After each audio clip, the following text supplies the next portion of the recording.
तो दोस्तों इस वीडियो के अंदर हम कल्याणी फोर्ज का पूरा डिटेल्ड एनालिसिस करने वाले हैं और उसके बाद हम ये जानेंगे कि स्टॉक के अंदर अब आपको इन्वेस्ट करना चाहिए या नहीं।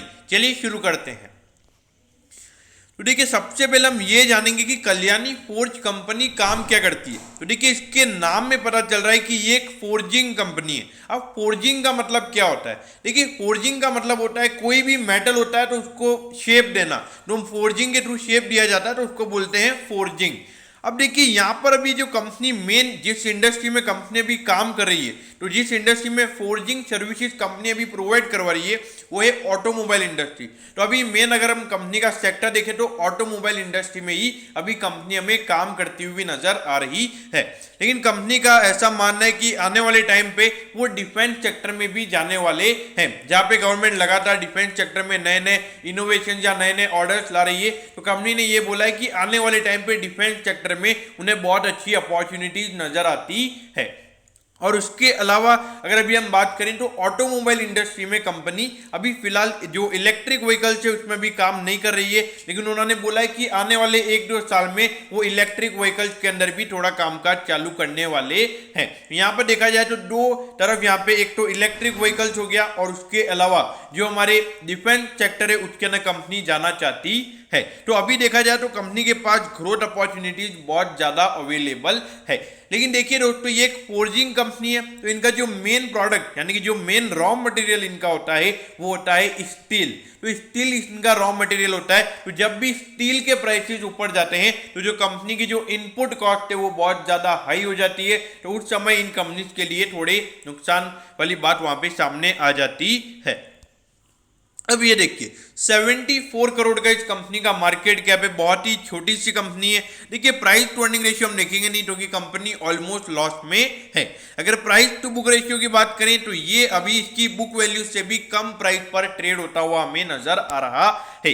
यहाँ पर अगर आप देखोगे कल्याणी फोर्ज की अगर हम बात करें डिविडेंड यील्ड भी इनका 0.74% है। तो अगर आप देखोगे वैल्यूएशन पॉइंट ऑफ व्यू से जो अर्निंग्स अभी कंपनी की लॉस में है, लेकिन अगर कंपनी प्रॉफिट में आती है तो यहाँ पे वैल्यूएशन पॉइंट ऑफ व्यू से ये कंपनी काफी अट्रैक्टिव हमें नजर आ सकती है।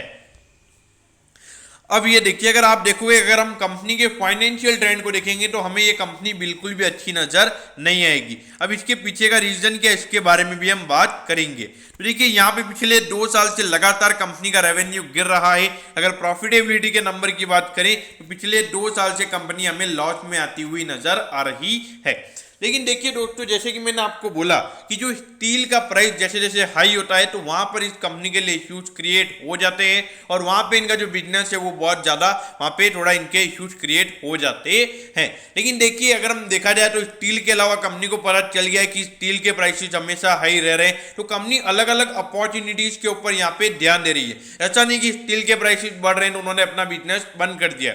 हाँ 2 साल से यहाँ पे कंपनी के लिए इश्यूज क्रिएट हुए हैं। लेकिन अगर आप देखोगे ऑल ओवर अगर हम ऑटोमोबाइल सेक्टर की अगर हम बात करें तो पिछले 2 साल से हमें उनकी सेल्स भी कम होती हुई नजर आ रही है और अगर कंपनी मेन ऑटोमोबाइल सेक्टर में ही हमें अभी काम करती हुई नजर आ रही है।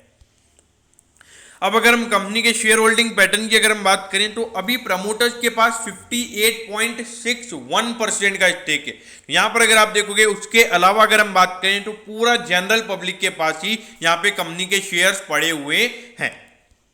तो यहाँ पे जो कंपनी का शेयर होल्डिंग पैटर्न है बिल्कुल भी अट्रैक्टिव हमें नजर नहीं आता है क्योंकि कोई भी म्यूचुअल फंड या फॉरेन इन्वेस्टर ने यहाँ पे इन्वेस्ट नहीं किया हुआ है।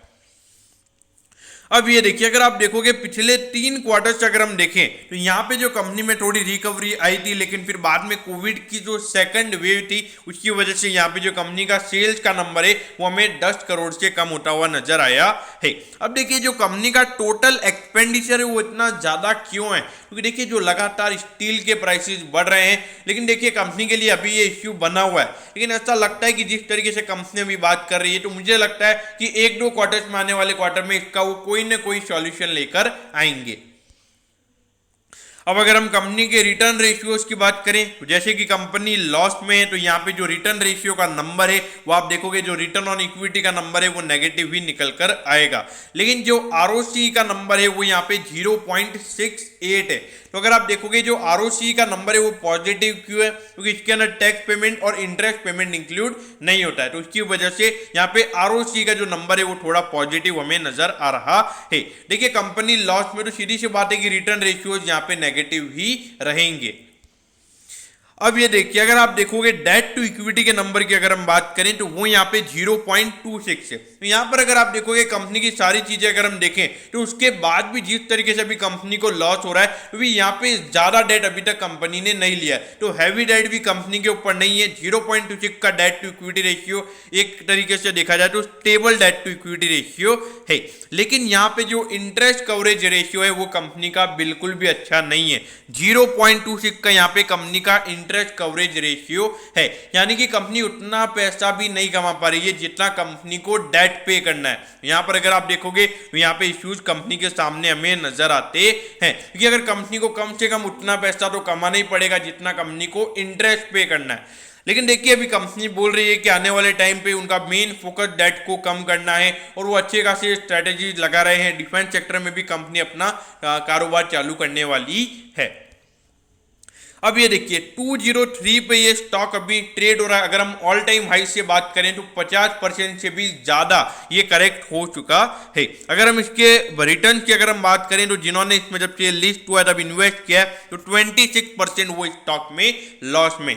देखिए कल्याणी फोर्ज की अगर हम बात करें तो बहुत ही रिस्की स्टॉक हमें नजर आता है, लेकिन देखिए जिस तरीके से मैनेजमेंट बिहेव कर रहा है मेरे ख्याल से मैनेजमेंट बहुत अच्छा मुझे यहाँ पे नजर आता है।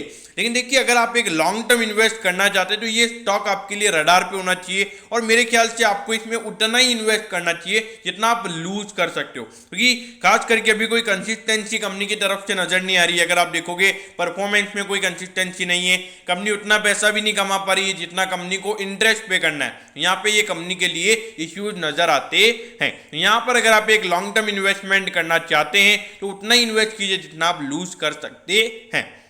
उसके अलावा अगर हम बात करें अगर जिन्होंने ऑलरेडी इन्वेस्ट किया हुआ है, देखिए मेरे ख्याल से अगर देखा जाए तो प्राइस इन है, यानी कि जो कंपनी के अंदर इश्यूज चल रहे हैं तो ऑलरेडी शेयर के अंदर वो चीजें प्राइस इन है, तो ये स्टॉक आपके रडार पर होना चाहिए। इसके क्वार्टरली बेसिस के नंबर देखते रहिए, अगर वहां पे कोई इंप्रूवमेंट देखने को मिलता है तो उसके हिसाब से वहां पे आपने और डिसीजन लेने चाहिए। अगर हम शॉर्ट टर्म की बात करें तो शॉर्ट टर्म में मुझे नहीं लगता कुछ यहाँ पे कुछ नया होगा।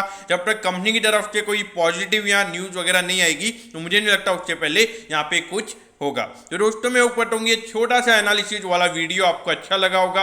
अगर आपकी कोई भी क्वेरीज है तो आप कमेंट कीजिए, मैं जरूर आपके कमेंट पर रिप्लाई करूंगा। ओके दोस्तों, thank you, have a nice day.